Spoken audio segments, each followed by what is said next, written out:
Good morning बच्चों। ये जो लेक्चर है वो कल ही रिकॉर्ड होना था, कल रिकॉर्ड नहीं हो पाया। कल तूफान के बाद संडे के नाइट को जो तूफान आया था उसके बाद यहाँ पे लाइट का प्रॉब्लम था, तो कल कोई लेक्चर रिकॉर्ड नहीं हो पाया। ठीक है, उसके लिए सॉरी। अच्छा, हमने क्या किया था, फ्लूइड हमने पढ़ना स्टार्ट कर दिया था। फ्लूइड हमने पढ़ा है, फ्लूइड में कुछ लेक्चर्स हो गए। एक्सेलरेटिंग फ्लूइड पढ़ा रहे थे, ठीक है। अब एक्सेलरेटिंग फ्लूइड का ना एक पार्ट मैंने कवर कर दिया है। तो अभी तक मैंने एक्सेलरेटिंग फ्लूइड में क्या क्या तुमको बता दिया कि अगर लिक्विड एक्सेलरेट करता है, ठीक है, लिक्विड एक्सेलरेट करता है तो सरफेस कितने एंगल पे इंक्लाइन हो जाता है, ये मैंने तुमको बता दिया। फिर मैंने तुमको क्या बता दिया कि किसी भी पॉइंट पर अगर एक्सेलरेटिंग लिक्विड है और किसी भी पॉइंट पर प्रेशर कैलकुलेट करना है तो प्रेशर कैसे कैलकुलेट करोगे, ये भी मैंने आपको सिखा दिया है।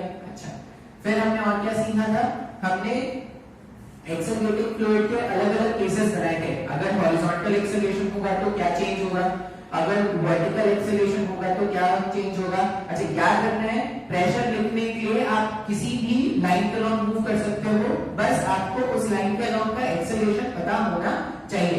उस लाइन का एक्सेलरेशन, जैसे हमारे पास जो फॉर्मूला आया था प्रेशर का, गेज प्रेशर का जो फॉर्मूला आया था वो आता है डेंसिटी रो इनटू जी। अब यहाँ पे जी मत याद रखना, क्या याद रखना, एक्सेलरेशन अलोंग द लाइन, ठीक है। तो जो हमारे पास प्रेशर का फॉर्मूला जो हमने से पहले वाले लेक्चर में डिराइव किया था ना, रो into acceleration along the line, acceleration along the line into क्या कर रहे थे, लेंथ कवर्ड। जो भी लेंथ हम क्या करेंगे, ऊपर जाएंगे नीचे जाएंगे, उस हिसाब से हम क्या करेंगे, प्रेशर लिखेंगे। अच्छा, अब प्रेशर बढ़ेगा या कम होगा ये आपको खुद के लॉजिक से सोचना है, ठीक है। जैसे जब लिक्विड ऊपर जा रहा होता है, जब लिक्विड जो भी लिक्विड है वो लिक्विड में अगर हम ऊपर की तरफ जाते हैं तो उस केस में क्या होता था, प्रेशर कम होता था।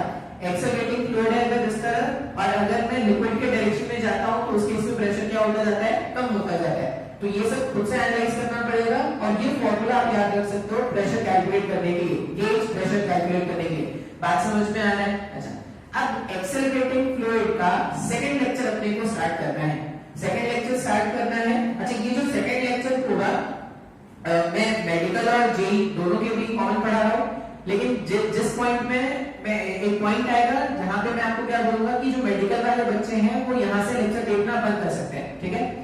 अच्छा, अपन क्या करने वाले हैं, एक्सेलरेटिंग फ्लूइड का सेकंड लेक्चर स्टार्ट करने वाले हैं। तो पहला लेक्चर आपको देखना बहुत जरूरी है, ठीक है।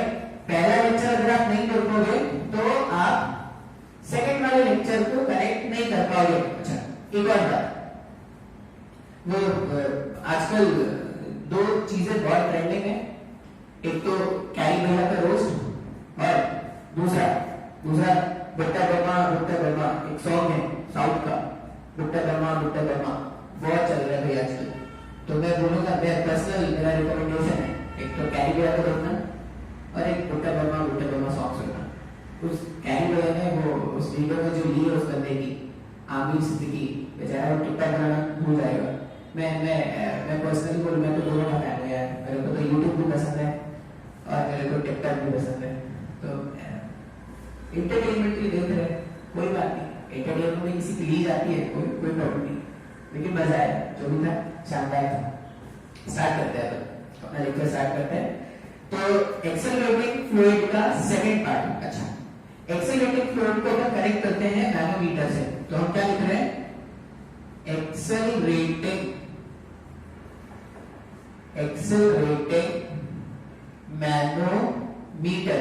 मैंने मैनोमीटर तुमको अलग से पढ़ाया था, ये मैनोमीटर मैंने तुमको अलग से पढ़ाया था, और एक्सेलरेटिंग फ्लूइड का कांसेप्ट भी मैंने तुमको अलग से पढ़ा दिया है। अभी क्या करना है, दोनों को कंबाइन कर देना है। एक्चुअली ये प्रॉब्लम है, ठीक है, न्यूमेरिकल प्रॉब्लम होता है, कांसेप्ट के जैसा बता दे रहे हैं, क्यों, क्योंकि फिर आपको क्वेश्चन सॉल्व करना आसान हो जाएगा।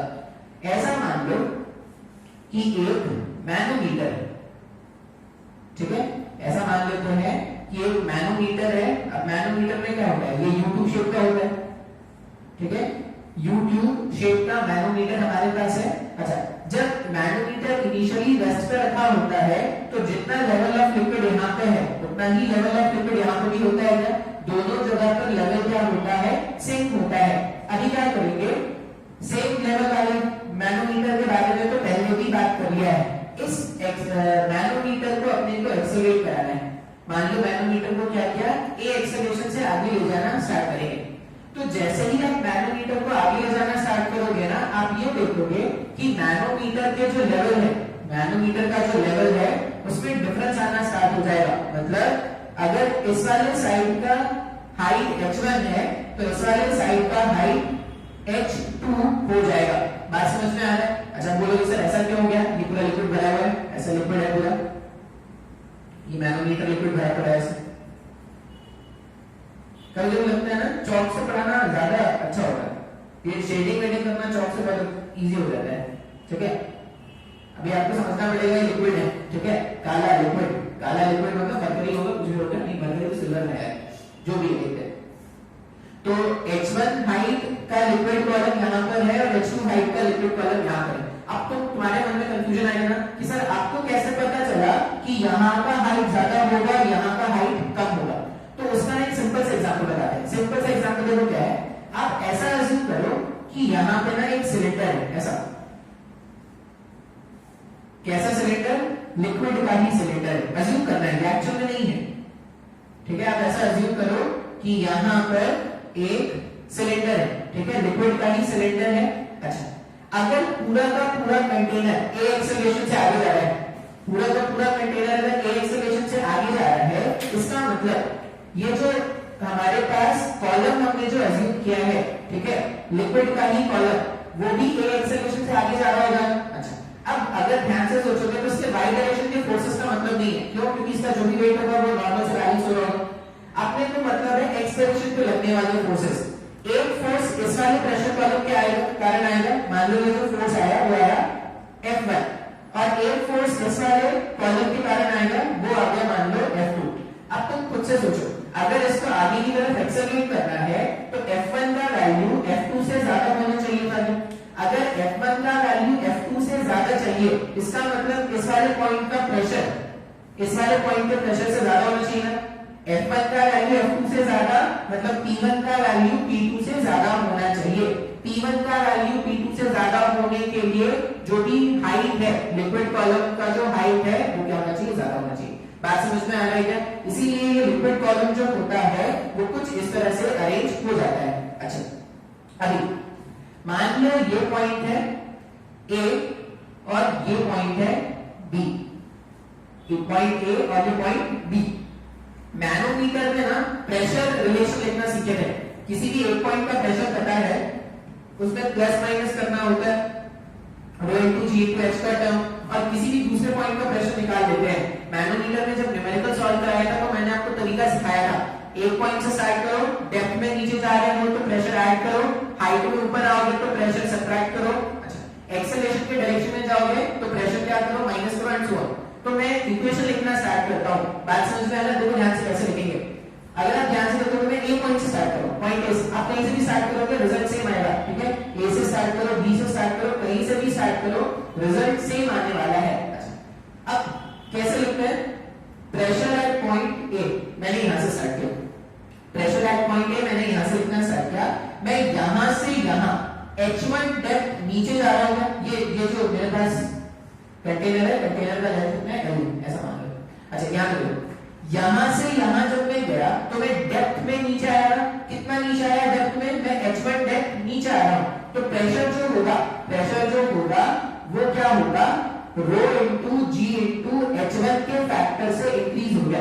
सर मेरे को नहीं समझ में आ रहा है, बहुत ही बेसिक सा कंसेप्ट है यार, कैसे तो हमने बहुत बार आपको बताया है।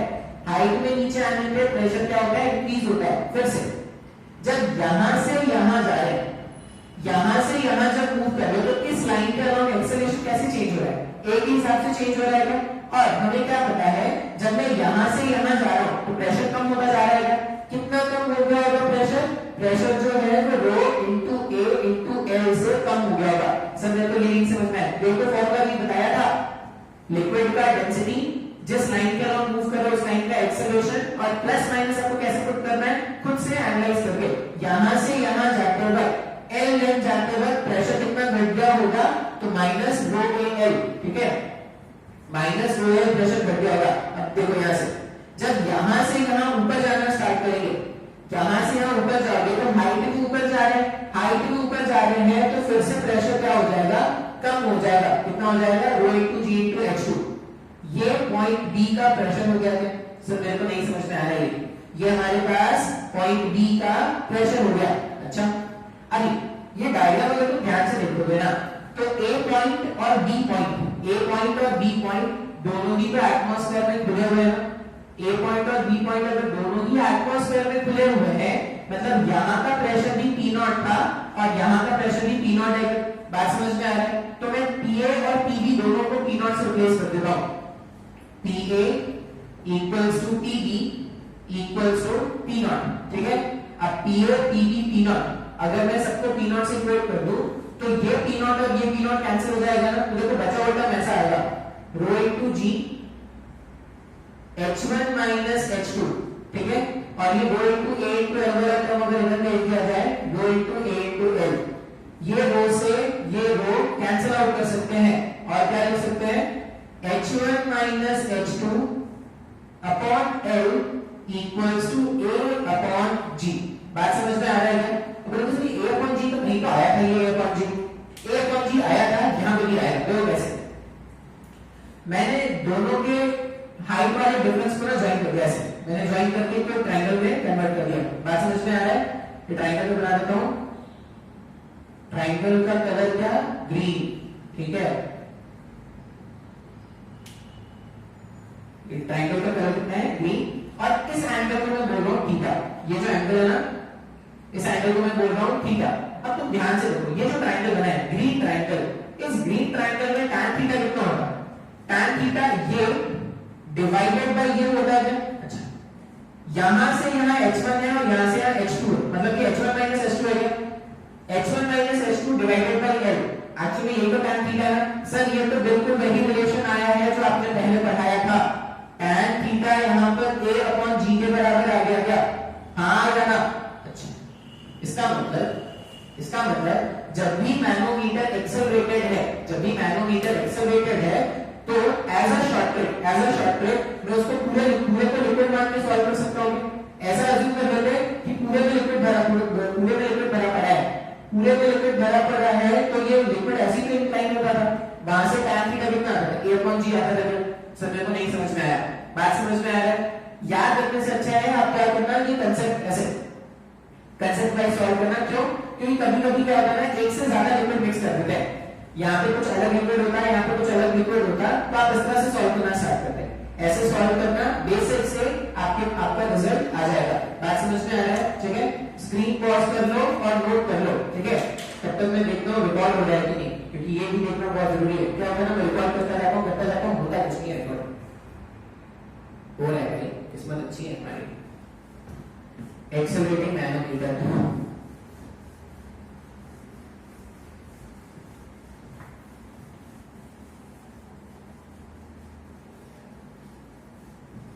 अभी ऐसा हाल आ गया ना, टिकटॉकर्स अपनी इज्जत बचाए कर रहे हैं भाई।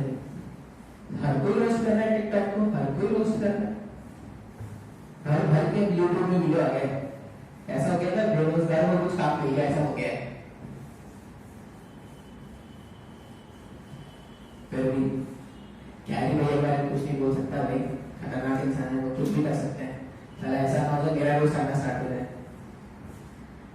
ये हाँ ये हो गया मेरे पास, ये मेरा सेकंड लेक्चर का पहला पार्ट हो गया। अच्छा उसके बाद क्या है, लिक्विड इन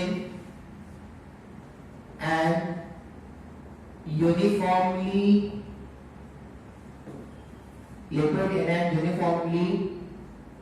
रोटेटिंग कंटेनर, ठीक है। ये बहुत कॉमन टॉपिक है। नीट वाले देखो मैं डेरिवेशन बताऊंगा, यहाँ पर नीट वाले बच्चे डेरिवेशन स्किप कर सकते हैं, ठीक है। एक बार देख लेना डेरिवेशन, लेकिन उनके लिए इतना कोई इंपॉर्टेंट नहीं है। नीट वाले बच्चों को सिर्फ रिजल्ट मैटर करता है, और वो भी शायद पैकेज में क्वेश्चन मिले ना मिले, वो आपको डीसी पार्टी में इससे रिलेटेड क्वेश्चन मिलेंगे। Liquid in an uniformly rotating container, uniformly rotating container जो है उसमें लिक्विड रखा है। अब इसको ना समझाते हैं, ठीक है। पहले है क्या, पहले तो ये बताते हैं, मान लो कपड़े धो रहे हैं, कभी अगर कपड़े धोया होगा, तुम नहीं नहाते हो तो शायद, लेकिन कपड़े तो धोते होंगे भाई। तो मान लो कपड़े धोया, क्या किया कपड़े धोने के लिए? स्टेप 1 बकेट में पानी भरा, तुमको कपड़ा धोना सिखाते हैं, how to wash a cloth, ये सिखाते हैं। स्टेप 1 बकेट में पानी भर लिया, ठीक है, पानी से ही धोना, नाले के पानी से मत धो लेना। पानी बकेट में भर लिया, उसमें डाला सर्फ, कौन सा? Washing powder Nirma, washing powder Nirma, ये डाल दिया हमने उसमें, ठीक है। अब जैसे ही वॉशिंग पाउडर निर्मा डालते हैं ना, अपने हाथों को ये जूम ऐसे ऐसे घुमाना स्टार्ट करते हैं, ऐसे ऐसे घुमाना स्टार्ट करते हैं। अब जैसे ही हम अपने हाथों को ऐसे घुमाना स्टार्ट करते हैं ना, आप नोटिस करोगे वो जो लिक्विड है, वो जो घूमता हुआ लिक्विड है ना, वो कुछ इस तरह के शेप में डिप्रेशन फॉर्म करना स्टार्ट कर देता है। और जितना ज्यादा तुम स्पीड करोगे ना, उतना ज्यादा डिप्रेशन बनता जाता है। हाँ या ना? बात समझ में? ये नोटिस करना, नहीं कभी नोटिस नहीं किया तो आज कर लेना, घर के कपड़े धो के देखना खुद को, एक तो फिजिक्स भी सीख जाओगे और घर का काम भी करते हो तो गालियां कम खाओगे। लिक्विड था, भर गया, सर डाला, घुमाया, जैसे घुमाया हमने क्या देखा कि लिक्विड जो है वो कुछ इस तरह के शेप में आना स्टार्ट हो जाए। उसी कंसेप्ट को हम क्या करने वाले हैं, पढ़ने वाले हैं। अब यहाँ पे प्रैक्टिकल वाले सिचुएशन को हमने खुद से घुमाया है, इस वाले कंडीशन में हम क्या करेंगे, खुद से नहीं घुमाएंगे। हम क्या करते हैं, लिक्विड को एक ऐसे कंटेनर में रखने वाले हैं, लिक्विड को एक ऐसे कंटेनर में रखने वाले हैं जो खुद घूम रहा है, ठीक है। बात समझ में आ रहा है क्या? लिक्विड जो है उसको एक ऐसे कंटेनर में रखना है जो खुद ऐसे ऐसे घूम रहा है। मान लो ये जो कंटेनर है, ये कंटेनर हमारा शक्तिमान घूम सकता है खुद से। तो ये जो कंटेनर है, कंटेनर को एक ऐसे प्लेटफॉर्म में रखा है जो कंटेनर को ओमेगा से ऐसे घुमा रहा है, कांस्टेंट यूनिफॉर्म रोटेटिंग, तो ओमेगा से इसको क्या कर रहा है, घुमा रहा है। बात समझ में आ रहा है? अच्छा, अभी इसमें जो लिक्विड था पहले, ऐसा मान लेते हैं, इसमें जो लिक्विड था पहले,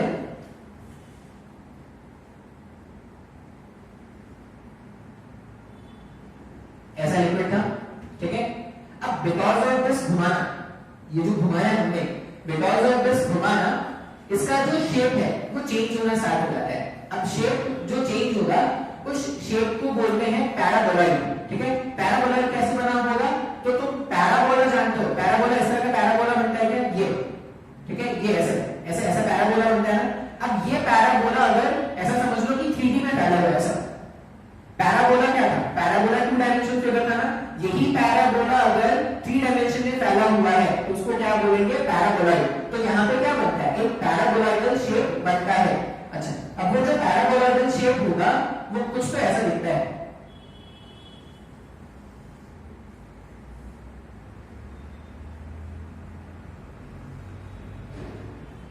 इस तरह का एक पैराबोलॉइडल शेप में लिक्विड क्या होता है, अरेंज हो जाता है। बात समझ में आ रहा है क्या? अच्छा, अभी ये पैराबोलॉइडल शेप जो है, मैं एक एक करके क्या करूंगा, कंसेप्ट बताऊंगा, कंसेप्ट होगा, न्यूमेरिकल होगा, जो भी आप समझना है, ठीक है। किसी जमाने में न्यूमेरिकल हुआ करते थे ये सर, अब क्या हो गया, कंसेप्ट बन गए। अच्छा, सबसे पहला काम जो यहाँ पे करना होता है, सबसे पहला काम जो यहाँ पे करना होता है, एक एक करके तो क्वेश्चन के फॉर्म में लिख सकते हो, कंसेप्ट के फॉर्म में लिख सकते हो, ठीक है। देखो फिर से मेडिकल वाले बच्चों के लिए मैं डिराइव तो कर दूंगा, लेकिन उनको क्या करना है, मेडिकल वाले बच्चों को ये सब याद रखने के लिए, डेरिवेशन की इतना इंपॉर्टेंस का नहीं है, इतने काम का नहीं है। क्वेश्चन 1 जो है, ये डेरिवेशन 1 जो है, derive the equation of the curve form। जो कर्व यहाँ पे फॉर्म हुआ है ना, ये जो कर्व यहाँ पे फॉर्म हुआ है पैराबोला, इस पैराबोला का अपने को इक्वेशन लिखना है। बात समझ में आ रहा है क्या? अच्छा, पैराबोला का इक्वेशन लिखना है और इस वाले पॉइंट को, जो इसका बॉटम मोस्ट पॉइंट है ना, उसी को हमने क्या किया है, ओरिजिन मान रखा है। क्लियर है? हमने ओरिजिन किसको माना, ये जो पैराबोलॉइड था, पैराबोलॉइड का जो बॉटम मोस्ट पॉइंट है जहां पे डिप्रेशन मैक्सिमम था, उसी को हमने ओरिजिन मान के रखा है। स्टैंडर्ड रिजल्ट में ऐसा ही मान के रखना, ठीक है।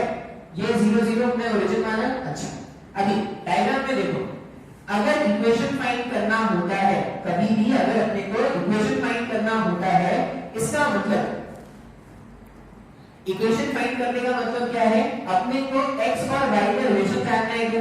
देखो मैंने तुमको थोड़ा बहुत मैथ्स, तो कोई भी सेक्शन के थे, तो मेडिकल वाले हो तो जेई वाले हो, तुमको थोड़ा बहुत मैथ्स तो पढ़ाया ही गया है, तो उसमें अपन इक्वेशन लाइन का इक्वेशन लिखते थे, तो x और y का रिलेशन ही तो लिखते थे ना, parabola y equals to x ऐसा कुछ रिलेशन बनता है क्या? तो अपने को इसका इक्वेशन बनाना है, मतलब x और y का रिलेशन बनाना है कि किसी भी रैंडम x पर y का क्या वैल्यू होगा, वही तो ढूंढ के लाना है। अभी ध्यान से देखते हैं, हम क्या करने वाले हैं, एक एलिमेंट कंसीडर करने वाले हैं। मान लो यहां पे एक छोटा सा पॉइंट में कंसीडर कर रहा हूं dm मास का, ठीक है।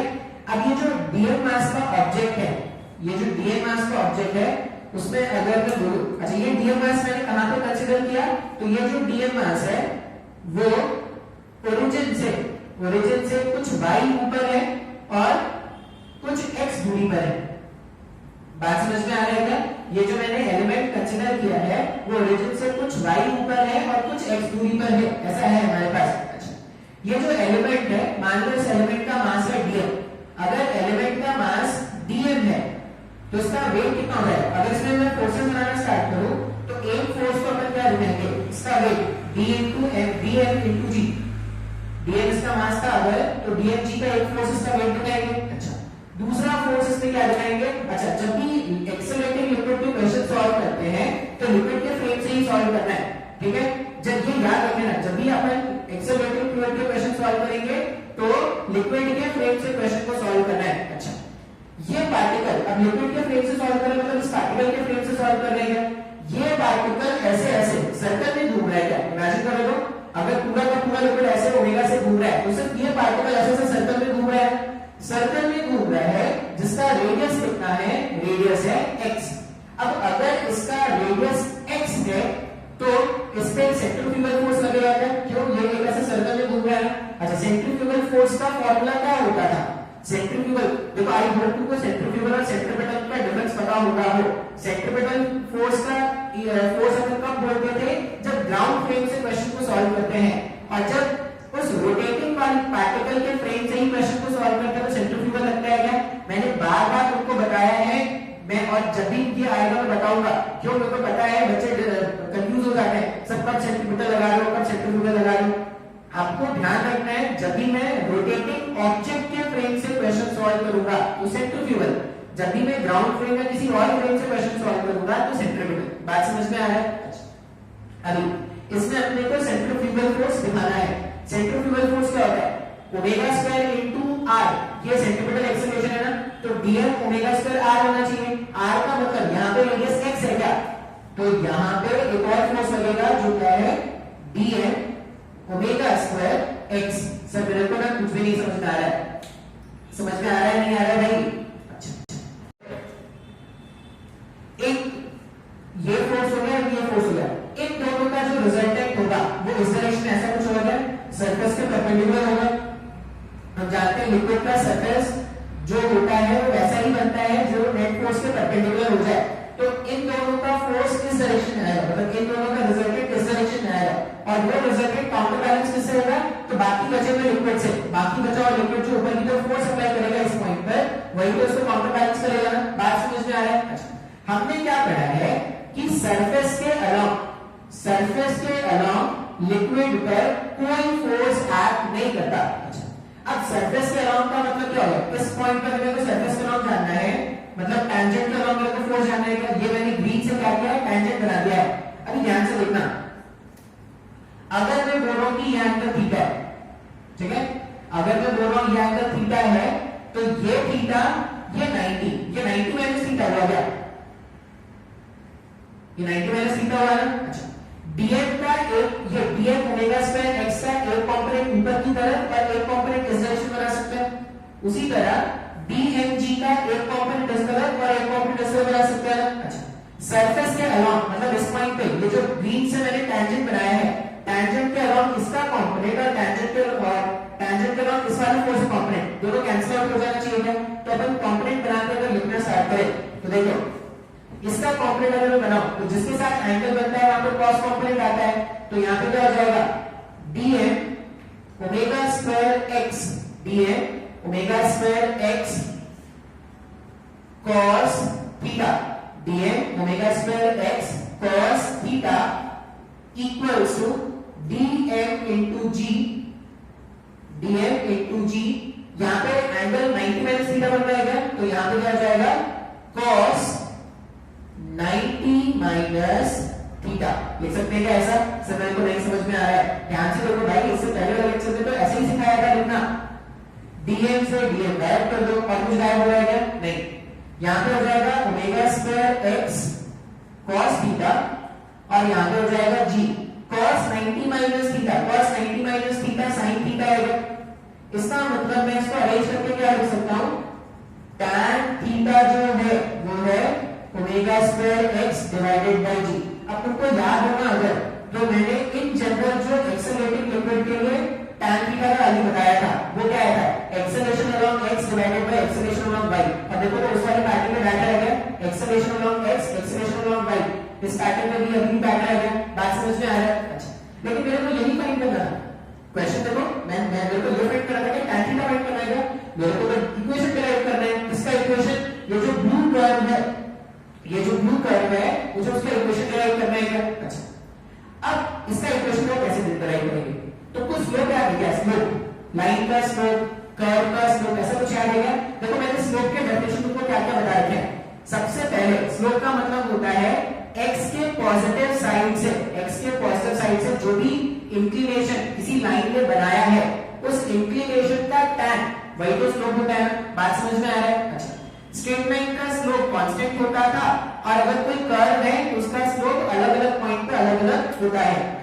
स्लोप फाइंड करने का और तरीका क्या था, स्लोप फाइंड करने का, अगर y as a function of x given होता है तो dy अपॉन dx उस लाइन का स्लोप होता है। ये बेसिक इंटीग्रेशन डिफरेंशिएशन अगर नहीं आता है तो स्टार्टिंग वाले जब भी मैंने आपको सब पढ़ाया तो वहां पर ध्यान से देखना, बिना इंटीग्रेशन के, बिना डिफरेंशिएशन के आप फिजिक्स नहीं सीख सकते भाई। आप किसी भी स्टैंडर्ड पे अगर हो और आप उम्मीद रखते हो कि मेरे को फिजिक्स सीखना है, तो ये बेसिक बातें आपको आनी पड़ेगी। अगर ये नहीं आता तो पहले वो बेसिक पढ़ो, उसके बाद यहाँ पे आगे अपन डेरिवेशन देखते हैं।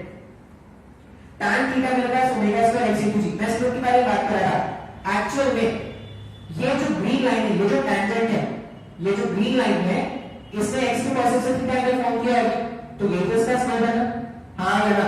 और कर्व के केस में क्या होता है, अलग अलग पॉइंट पे अलग अलग स्लोप होता है। जिस भी पॉइंट पे स्लोप जानना होता है वहां पे टेंजेंट ड्रॉ कर दो, टेंजेंट का जो स्लोप होगा वही तो कर्व का स्लोप होता है उस पर्टिकुलर पॉइंट पर। ध्यान से बात को सुनना है, क्या बोल रहा हूं, किसी भी कर्व का स्लोप अलग अलग पॉइंट पर अलग अलग होता है। जिस पॉइंट पे मेरे को टेंजेंट, जिस पॉइंट पे मेरे को स्लोप फाइंड करना है, उस पॉइंट पे टेंजेंट ड्रॉ करते हैं। टेंजेंट का जो स्लोप होता है, कर्व का स्लोप वही होता है क्या उस पर्टिकुलर पॉइंट पर, तो अपन वही कैलकुलेट करने वाले हैं। अब यहाँ पे देखो, एक्चुअल में ये जो tan थीटा है वही तो स्लोप है ना। स्लोप फाइंड करने का एक और तरीका क्या था, मैं tan थीटा को dy बाय dx लिख सकता हूँ क्या? सर मेरे को कुछ भी नहीं समझ में आ रहा है, अगर तुमको बेसिक आता होगा तो ये सब तुम्हारे लिए पुरानी बातें हैं। मैं क्या कर सकता हूँ, ये जो tan थीटा है, tan थीटा वाले टर्म को मैं लिख दे रहा हूँ dy upon dx। tan theta वाले टर्म को करने क्या लिखा, dy upon dx equals to omega square x g। dy upon dx equals to omega square x g। बात समझ में आ रहा है? dx वाले टर्म को उधर भेज दो, तो dy equals to omega square और g कांस्टेंट है भाई, बाहर निकाल दिया, x dx, dy equals to omega square upon g x dx। Integrate कर दो, ऐसा इंटीग्रेशन तो बचपन से सीखा है आपने। इंटीग्रेट करते हैं, इंटीग्रेट करने के बाद लिमिट्स पुट करने पड़ेंगे। लिमिट्स को कैसे पुट करेंगे, जब x का वैल्यू 0 तो y भी 0 आएगा। किसी रैंडम x पर y का क्या वैल्यू होगा वही तो निकालना है। तो लिमिट्स कैसे पुट कर रहे हैं, 0 से y तक और यहां पर 0 से x तक। सॉल्व कर दो, सिर्फ यहां पे अपर लिमिट आएगा y omega square upon g constant का अलग ही रहने दिया, x dx का integration x square by 2, lower limit में कुछ आएगा नहीं तो सिर्फ अपर लिमिट का वैल्यू। तो ये देखो y और x में रिलेशन आ गया है। अभी यहां पे ध्यान से देखोगे ओमेगा स्क्वायर g2 ये सब तो कांस्टेंट है, तो ये कैसा इक्वेशन बन गया, ये ऐसा बन गया क्या, y equals to some constant x square. Sir यही तो पैराबोला का इक्वेशन होता था, हां या ना, ऐसे ही तो पैराबोला बनता था ना। अब यहां पे देखो x के पॉजिटिव और नेगेटिव दोनों वैल्यूज ले सकते हैं, x के पॉजिटिव और नेगेटिव वैल्यू दोनों ले सकते हैं, लेकिन y हमेशा पॉजिटिव मेडिकल वाले बच्चे क्या करेंगे, उनको ये रिलेशन क्या करना है, डायरेक्टली ये रिलेशन पे क्वेश्चन पूछते हैं उनसे। अब रिलेशन कहां से आया, क्यों आया, वो नहीं भी अगर जानते हैं तो कोई प्रॉब्लम नहीं है, लेकिन जो मैथ्स वाले स्टूडेंट है उनको ये डेरिवेशन याद रखना है। और अभी इसके बाद यहाँ पे क्या करेंगे, कुछ क्वेश्चन सॉल्व करेंगे, ये जो कंसेप्ट हमने सीखा है उसको यूज करके। क्लियर है क्या, हाँ या ना? तो मेडिकल वाले बच्चे, अगर मेडिकल वाले बच्चे चाहे तो यहाँ पे लेक्चर को पॉज कर सकते हैं। मैं फोर्स ऑफ बुयांसी का भी लेक्चर आज बना दूंगा, ठीक है दोस्त, मैं फोर्स ऑफ बुयांसी का लेक्चर बनाऊंगा, तो यहाँ तक आप फर्स्ट लेक्चर इसको देखना और सेकंड लेक्चर जो फोर्स ऑफ बुयांसी का होगा उसको देखना, ठीक है। चलो, मेडिकल वाले बच्चे यहाँ पे चाहे तो वो वीडियो पॉज कर सकते हैं, बंद कर सकते हैं। जेई वाले बच्चों के फिर से स्टार्ट करते हैं। इसमें अब ये जो कंसेप्ट हमने सीखा है इसमें क्वेश्चंस लेंगे, बात समझ में आ रहा है क्या? चलो इतना पहले मैं पॉज करके देख लेता हूँ कैसा वीडियो बना है, उसके बाद मैं आगे बढ़ाता हूँ।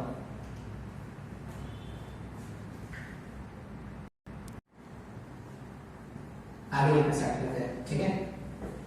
अब अपन क्या करेंगे, एरिया ऑफ द पैराबोलॉइड, मतलब वो जो पैराबोलॉइड फॉर्म हुआ था ना, तो पैराबोलॉइड शेप क्या था, पैराबोला जब 3 डायमेंशन में ऐसे फैला हुआ है उसको हमने पैराबोलॉइड बोला था। अब ये जो पैराबोलॉइड फॉर्म हुआ था लिक्विड में पैराबोलॉइड क्यों फॉर्म हुआ था, बिकॉज ऑफ द रोटेशन, इसके ओमेगा रोटेशन के कारण ये पैराबोलॉइड फॉर्म हुआ था। इस पैराबोलॉइड का ना अपने को एरिया कैलकुलेट करना है, ठीक है। अच्छा, अब एरिया कैसे कैलकुलेट करेंगे तो वो ध्यान से देखना है। अब कोई अच्छा सा डायग्राम तो है, क्यूब नहीं है, सिलेंडर नहीं है कि उसका एरिया, वॉल्यूम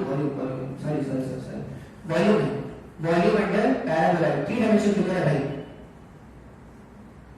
ये जो पैराबोलॉइड फॉर्म हुआ है उसका अपने को वॉल्यूम फाइंड करना है। अब कोई अच्छा शेप तो है नहीं, क्यूब होता कितना मजा आता, सिलेंडर होता, स्फीयर होता, फ्रेस्टम होता, आता है ना उनको, ये सब तो कैलकुलेट करना आता होगा, लेकिन अभी ऐसा नहीं है।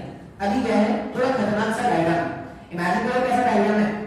पैराबोलॉइड जो है, ये जो पैराबोलॉइड फॉर्म है, पैराबोला ऐसे पूरा 3 डायमेंशन पैराबोला, हर जगह से पैराबोला, हर जगह से कहीं से भी देखोगे तो पैराबोला दिखेगा, उस तरह का शेप बना हुआ है। इसका अपने को वॉल्यूम कैलकुलेट करना है। अब वॉल्यूम को ध्यान से कैसे कैलकुलेट करेंगे, इंटीग्रेशन करना पड़ेगा, बिना इंटीग्रेशन के आंसर तो आएगा। अब इंटीग्रेशन करने के लिए अपन क्या करेंगे, पहले एलिमेंट इमेजिन करेंगे। तो यहाँ पे इमेजिन करते हैं अपन एलिमेंट, कैसे एलिमेंट ले रहे हैं, ऐसा मान लो यहां से x दूरी मूव करने पर, यहां से x दूरी मूव करने पर एक छोटा सा एलिमेंट लिया dx का, बात समझ में आ रहा है। यहां से x दूरी मूव करने पर एक छोटा सा एलिमेंट लिया है dx का, ठीक है, इस तरह से एक छोटा सा एलिमेंट लिया है dx लेंथ का। अच्छा, इस x पे इसके करस्पॉन्डिंग यहां से यहां जो हाइट होता, ये जो हाइट होता वो हाइट क्या होता, कोई y होगा क्या, करस्पॉन्डिंग x का कोई पर्टिकुलर y होगा, ऐसा कुछ होगा। अच्छा, अब ये जो मैंने छोटा सा एरिया लिया है, ये जो मैंने छोटा सा एरिया लिया है, इमेजिन करो ये छोटा सा एरिया पूरा ऐसे सर्कल में फैला हुआ है, हाँ या ना? ये जो एरिया है वो एरिया इमेजिन कर पा रहे हैं ना, ऐसा ऐसा पैराबोलॉइड था, मैंने एक छोटा सा एरिया यहां पे लिया, ये एरिया पूरा ऐसे ऐसे पूरा पूरा सर्कल में फैला हुआ है, बात समझ में आ रहा है। जब तक डायग्राम में एनालाइज नहीं कर, इमेजिन नहीं कर पाओगे, आंसर कैलकुलेट करना मुश्किल हो जाएगा। हमने क्या बोला, इस पैराबोलॉइड का मेरे को एरिया फाइंड करना है, तो मैंने क्या किया, x दूरी पे dx से छोटा सा एलिमेंट कट कर लिया, उसके करस्पॉन्डिंग इसका कुछ तो y होगा, और ये जो y है, ये छोटा सा जो टुकड़ा है वो पूरा पूरा ऐसे सर्कल में घूम रहा है, सर्कल में घूम रहा है, कैसे सर्कल में, ये पूरा पूरा ऐसे सर्कल में घूमने वाला है, जिसका रेडियस कितना है, जिसका रेडियस x है। सर मेरे को कुछ भी नहीं समझ में आ रहा है, हाँ या ना? अच्छा, अब अगर मैं ये जो छोटा सा एलिमेंट मेरे पास बन रहा है, इसका वॉल्यूम अगर मैं फाइंड कर लूं तो प्रॉपर लिमिट्स में इंटीग्रेट करने पर मुझे टोटल वॉल्यूम मिल जाएगा। तो ध्यान से देखो छोटा सा वॉल्यूम कैसे लिखा है, हमने क्या पढ़ा है, वॉल्यूम जब भी मेरे को एलिमेंट का वॉल्यूम कैलकुलेट करना होता है तो एरिया इनटू लेंथ करते हैं। अभी ऐसा है, एक ऐसा शेप था और ये पूरा ऐसे ऐसे ऐसे ऐसे फैल रहा है, ऐसा ऐसा फैल रहा है, और मुझे क्या करना है, इसका वॉल्यूम जानना है। शेप ऐसा, ये ऐसा शेप है, ठीक है, ये शेप कैसा है, यहां से dx और ये y लेता है, और ये पूरा ऐसे सर्कल में फैला हुआ है। अच्छा, अब इसका ये तो रेक्टेंगल है, इसको एक रेक्टेंगल मान सकते हैं। अगर ये रेक्टेंगल है तो इसका वॉल्यूम, इसका छोटा सा एरिया क्या लिखेंगे, इसका एरिया लिखेंगे dx into y, पुलिस आ गई, ठीक है। पुलिस आ गई है, धमका रही होगी शायद इधर, पांडे जी को धमका रही थी, देखते हैं क्या हो रहा है।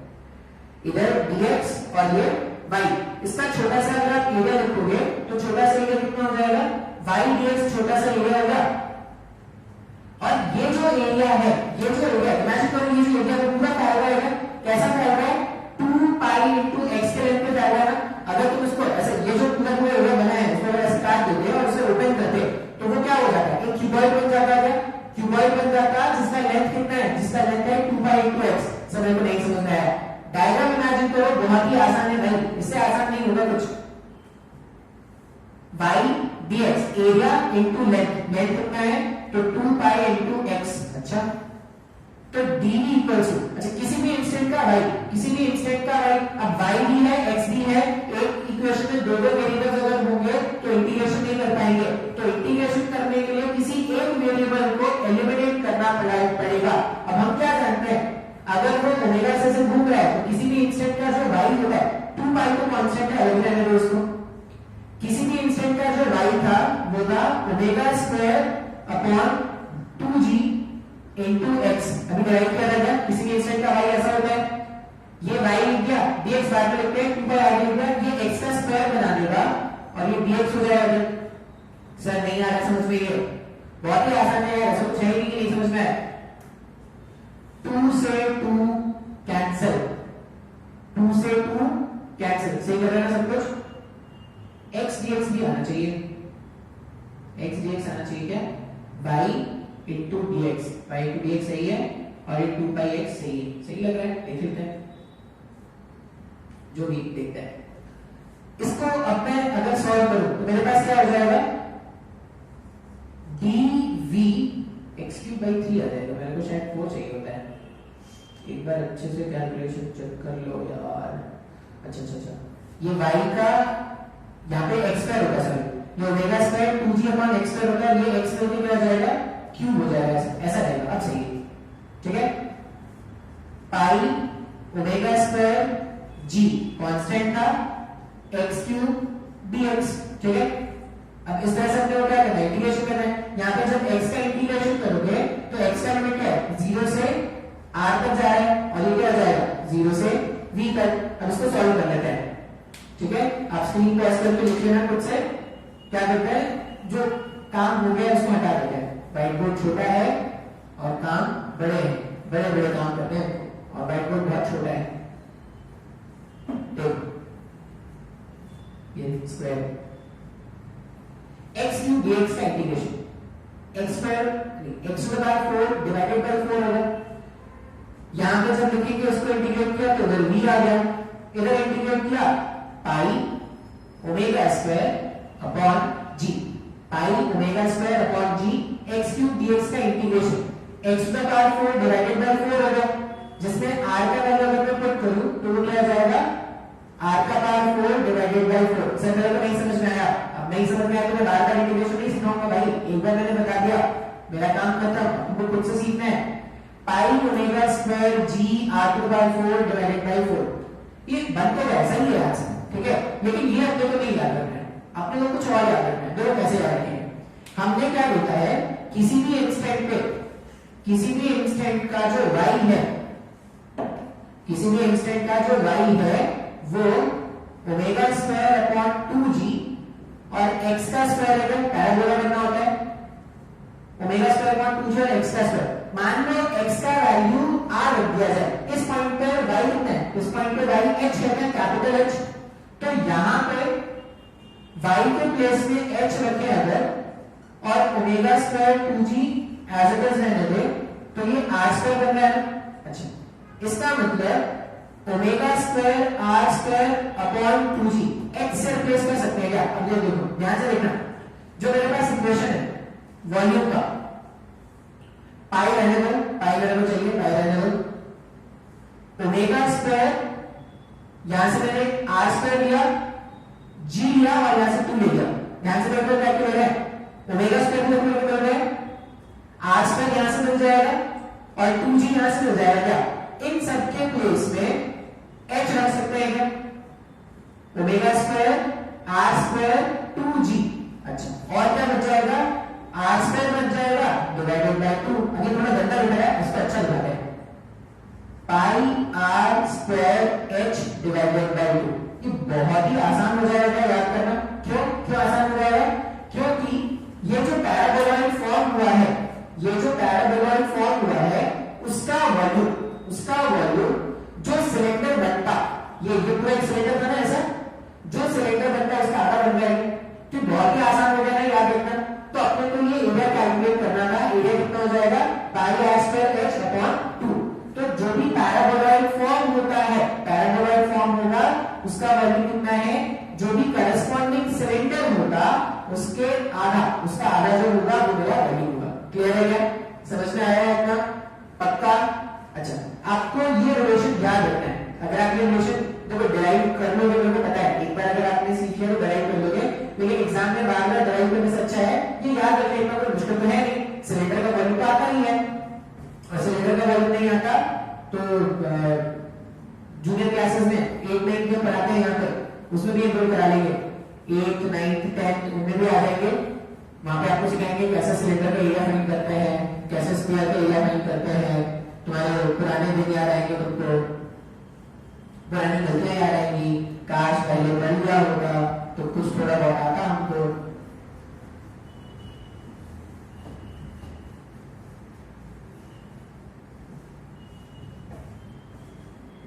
एक तो लोग ना बहुत कंप्लेन करते हैं तुम्हारी, तुम लोगों की वो पढ़ते नहीं, तुम हर कोई बोलता है, मैं ऐसा नहीं बोल रहा, मैं ऐसा नहीं बोल रहा, हर कोई बोलता है पढ़ता नहीं, पैस नहीं पढ़ता, पैस की तो अलग ही सवाल है, पता नहीं।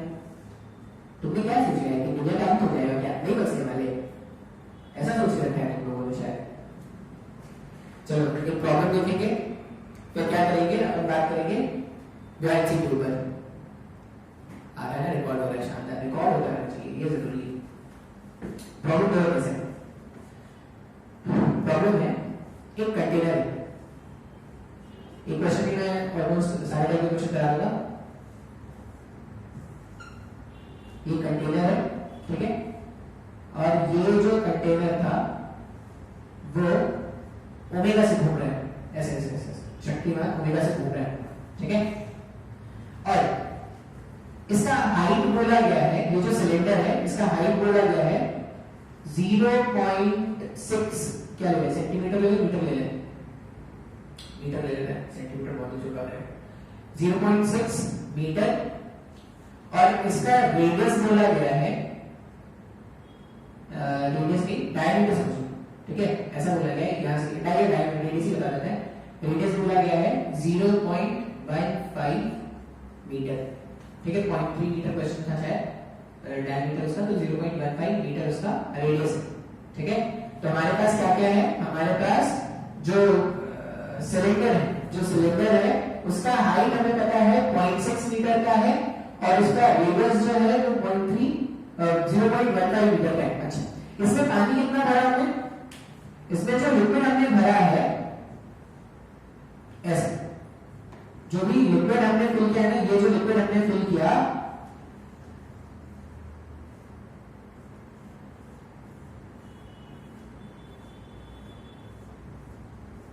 ये जो लिक्विड हमने फिल किया है वो हमने फिल किया है 0.4 मीटर तक, 0.4 मीटर तक हमने लिक्विड फिल करके रखा है। बात समझ में आ रहा है? अब इसमें क्वेश्चन सॉल्व करें, एक एक करके क्वेश्चन सॉल्व करना स्टार्ट करते हैं। क्वेश्चन नंबर 1, क्वेश्चन नंबर 1 है find the minimum, find the minimum omega, find the minimum omega such that water spills out, ठीक है। अपने को मिनिमम ओमेगा चाहिए, ओमेगा का कम से कम वैल्यू चाहिए जब उसमें से लिक्विड बाहर आना स्टार्ट हो जाए, ठीक है। मतलब ये बताया गया, ऐसा क्वेश्चन ऐसा नहीं हो सकता है कि what can be the maximum omega for which there is no, for which no liquid comes out, question ऐसा नहीं हो सकता है। कि ऐसा भी बोल सकते हैं what can be the minimum omega for which water will spill out. तो अपन ने क्वेश्चन को इस तरह से लिखा है। अब मेरे को सॉल्व करना है वाटर विल स्पिल आउट। मैं यहीं पे डायग्राम बनाऊंगा, लेकिन आप अलग अलग डायग्राम बनाना, ठीक है? अलग अलग डायग्राम बनाओगे तो आपकी अंडरस्टैंडिंग अच्छी हो जाएगी। क्वेश्चन के हिसाब से अगर जस्ट स्पिल करना है, जस्ट स्पिल करना है, तो जो डायग्राम है लिक्विड का, जो डायग्राम है वो कुछ ऐसा हो जाना चाहिए। जस्ट सरफेस तक आ जाना चाहिए लिक्विड। अगर क्वेश्चन में ये बोल रहे हैं कि जस्ट स्पिल आउट करना है, स्पिल आउट करने का मतलब जो लिक्विड है, जो लिक्विड है उसको सरफेस में आ जाना चाहिए ना, ऐसा कुछ डायग्राम हो जाना चाहिए।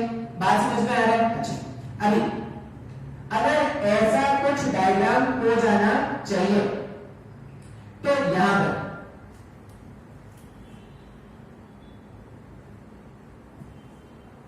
ध्यान से देखना भी,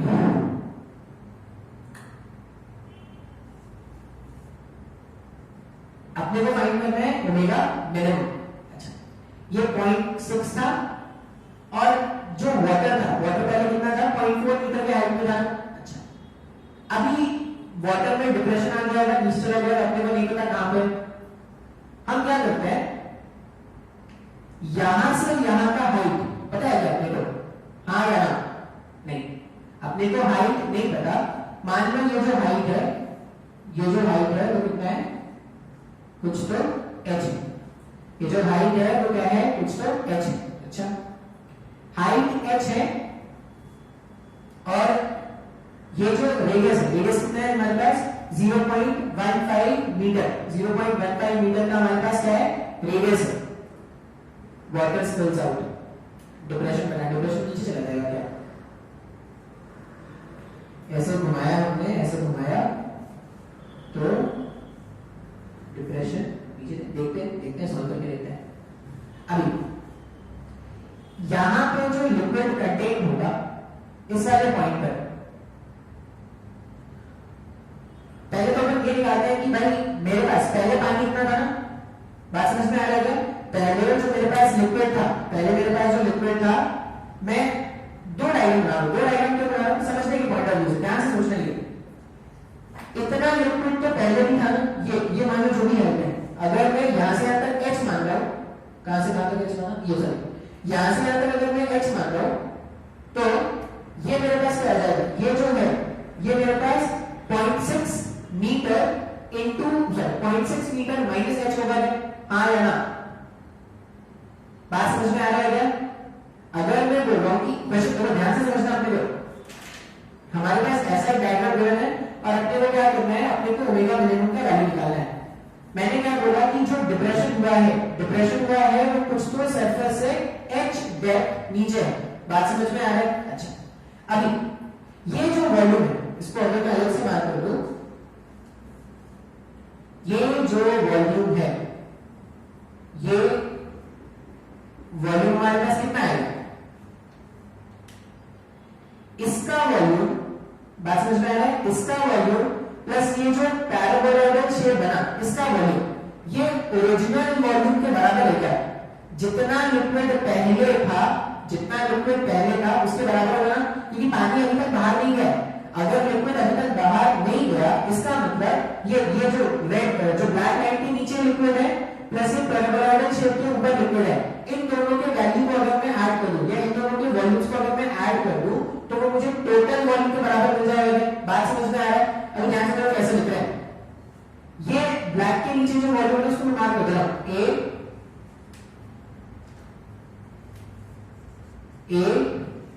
बी सी डी, ठीक है?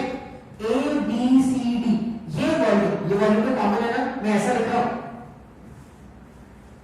वॉल्यूम बिफोर,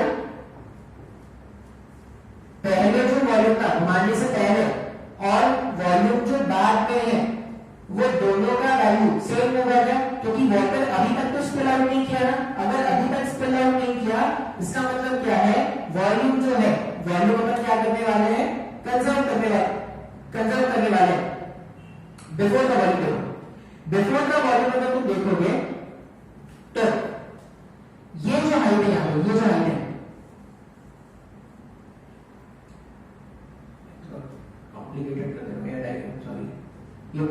पे मेरे पास ये मान लो इनको x है, ठीक है, यहां से यहां कौन सा हाइट ये। अच्छा ये x हाइट का लिक्विड पहले भी था और जब वो घूम रहा है तभी तो x हाइट का लिक्विड है, तो मैं ऐसा लिख सकता हूं क्या, मैं ऐसा लिख रहा हूं volume of A B C D, before the volume लिख रहा हूं volume of A B C D plus इसके ऊपर जो वॉल्यूम होगा तो उसके ऊपर वॉल्यूम क्या है, सिलेंडर ही तो होने वाला है, सिलेंडर होने वाला है जिसका वॉल्यूम क्या होगा, जिसका वॉल्यूम होगा pi r square, pi r square. अच्छा ये अगर x है और पहले मेरे पास 0.4 मीटर तक लिक्विड था तो मेरे पास जो हाइट है बचे हुए लिक्विड का वो क्या होगा 0.4 माइनस x होता है। सब मेरे को नहीं समझ में आ रहा है, देखो डायग्राम ध्यान से समझोगे सब कुछ देखना स्टार्ट हो जाएगा। मैंने बोला जब ये ऐसा शेप नहीं था, जब ऐसा था लिक्विड यहां पे, तो यहां से यहां का वॉल्यूम अगर मैं लिखूं, ध्यान से देखो, यहां से यहां का वॉल्यूम अगर मैं लिखूंगा तो मैं ये वॉल्यूम, ये जो नीचे वाला सिलेंडर है उसका वॉल्यूम प्लस ये जो ऊपर वाला सिलेंडर है उसका वॉल्यूम लिख सकता हूं, हाँ या ना। तो मैंने लिख दिया नीचे वाले सिलेंडर का volume, volume of ABCD plus pi r square 0.4 minus x। अब 0.4 माइनस x क्यों लिया, अगर यहां से यहां तक x है तो ये बचा हुआ हाइट कितना हो जाएगा 0.4 माइनस x हो गया। ये जो हाइट है या ये जो वॉल्यूम है वो अभी भी, अब क्या लिखेंगे, जब ये ऐसे पैराबोलॉइड शेप का हो गया तो अभी भी ये वाला वॉल्यूम तो अभी भी है ना, तो यहां पर लिख दोगे वॉल्यूम ऑफ ABCD वाला टर्म अभी भी है plus volume of this paraboloid plus volume of paraboloid. Volume of paraboloid कितना आया था, वॉल्यूम ऑफ पैराबोलॉइड कैलकुलेट करने के लिए यहां से यहां का हाइट जानना पड़ेगा क्या। अच्छा यहां से यहां का हाइट ध्यान से देखना, यहां से यहां ये टोटल 0.6 था और ये x है, तो ये जो हाइट है वो कितना है 0.6 माइनस x है, तो यहां पे क्या लिख देंगे pi r square 0.6 minus x divided by 2।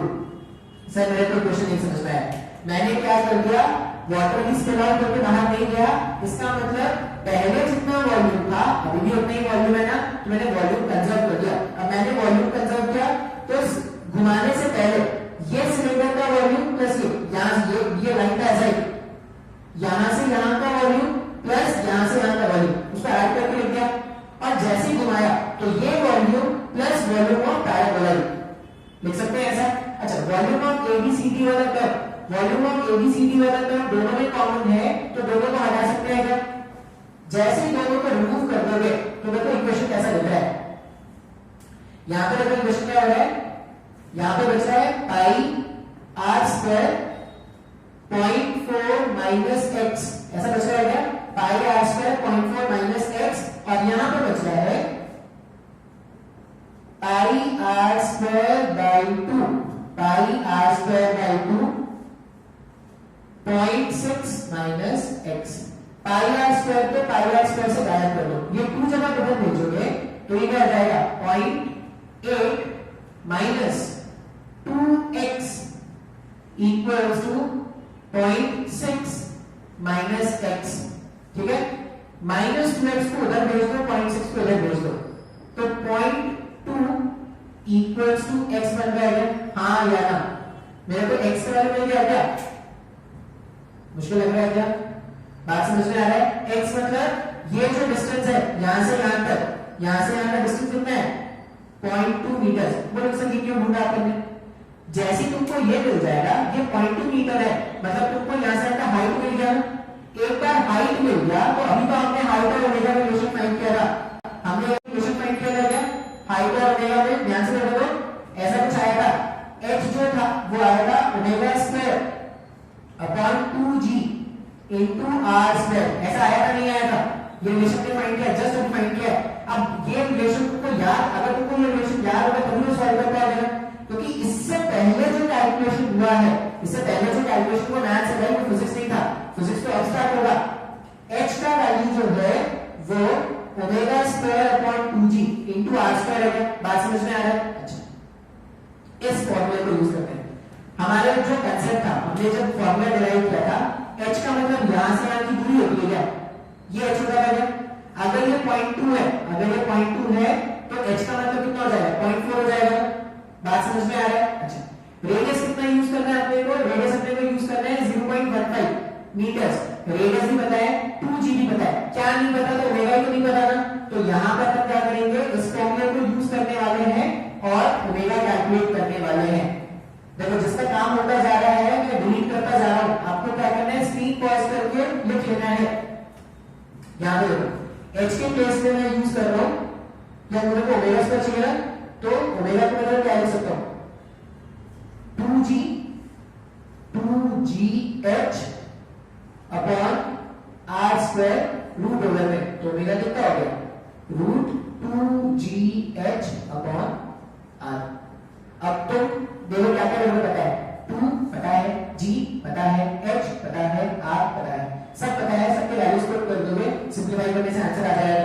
तो ये मेरा क्वेश्चन नंबर 1 था, ठीक है, मिनिमम ओमेगा जिससे वाटर स्पिल आउट होना स्टार्ट हो जाए। अच्छा, बिल्कुल सिमिलर होगा सेकंड क्वेश्चन, बिल्कुल सिमिलर होगा सेकंड क्वेश्चन। मैं क्वेश्चन दूंगा, आपको क्या करना है क्वेश्चन को खुद से अप्रोच करने की कोशिश करनी है, ठीक है। देखते हैं, ये पहला क्वेश्चन समझ में आया क्या? इंपॉर्टेंट है क्वेश्चन समझना।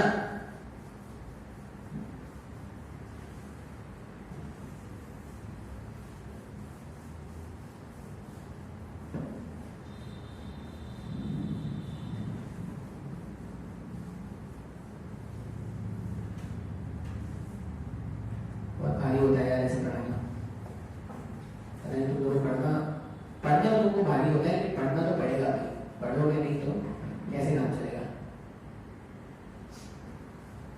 एक और क्वेश्चन देखते हैं, एक और क्वेश्चन कैसा है,